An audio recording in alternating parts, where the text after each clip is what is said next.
சாவகச்சேரி வைத்தியசாலை பிரச்சினை குறித்த வழக்குகள் தொடர்பில் வைத்தியர் ராமநாதன் அர்ஜுனாவின் உத்தியோகபூர்வமான சட்டத்தரணியாக தான் நியமிக்கப்பட்டுள்ளதாக செலஸ்டின் ஸ்டானிஸ்லாஸ் தெரிவித்துள்ளார். இது தொடர்பில் சட்டத்தரணி செலஸ்டின் ஸ்டானிஸ்லாஸ் திறந்து தனிப்பட்ட முகப்புத்தக கணக்கில் பதிவொன்றை வெளியிட்டுள்ளார். அதில் வைத்தியர் அர்ஜுனாவிற்கு எதிராக தாக்கல் செய்யப்பட்ட அனைத்து வழக்குகளில் இருந்தும் அவர் விடுவிக்கப்படும் வரை சட்டச்சேவை தொடர்ந்தும் செய்யப்படும் என குறித்த சட்டத்தரணி தெரிவித்துள்ளார்.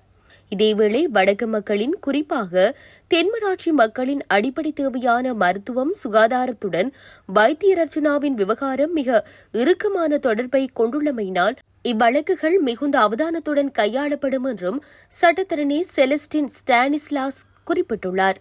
குறித்த பதிவில் இறுதியாக மக்களுடன் இணைந்து வைத்தியர் அர்ச்சனாவிற்காக நானும் களத்தில் என சட்டத்தரணி கூறியுள்ளார்.